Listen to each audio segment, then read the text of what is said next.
The American dream has always been a means of repression. Not going to sit here and say it's a complete lie. The idea that you can start from nothing in this country and end up being, I don't know, a politician, a businessman, whatever thing you want to be.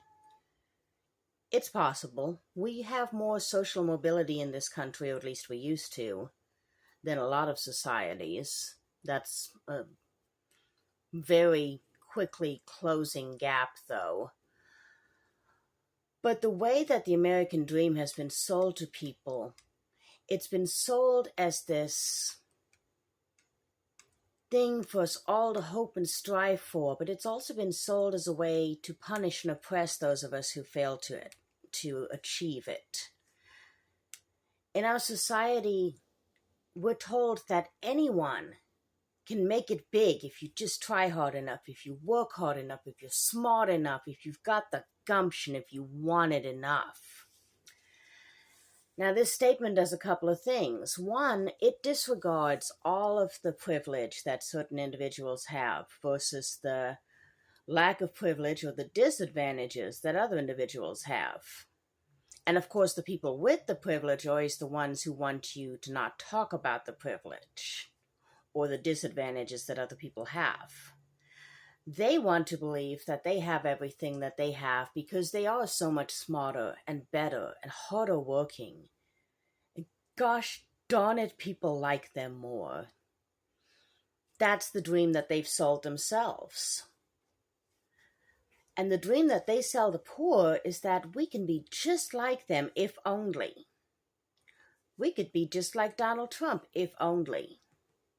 We could be an amazing businessman who starts a business all on their own with just a few $1 million help from daddy. But it's also used as a means of punishment. It's used to tell anybody who's poor or who doesn't meet up to the standard that it's their fault. You didn't study hard enough. You weren't smart enough. You didn't work enough hours. You didn't grind hard enough. You didn't put in enough time. You just weren't good enough. And that's why they think that the haves are willing to sit there and say that the have-nots don't deserve anything because they truly believe it.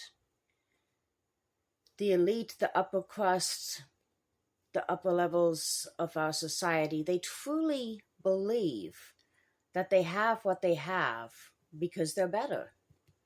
And that's why it's so easy for them to sit there and say that anyone who they view as less than them, deserves less than them.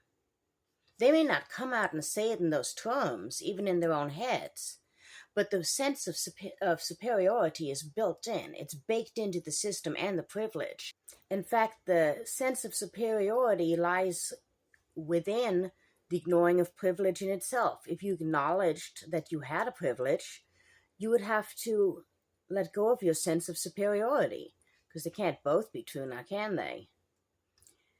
So in all of these ways, the American dream, as it's been sold to us, is used to reinforce the powers that be, the social systems that keep everybody exactly where they're supposed to be. The ups are up, the downs are downs, and never may they meet. And meanwhile, the middle class is disappearing. It's not that the American dream isn't real. It's that what it is has been misrepresented to you. And it has been told, you have been told your entire life that the things that you haven't achieved are because you are less than. And that if you don't have things, if you don't have what Americans view as success, then you don't deserve anything because you are nothing.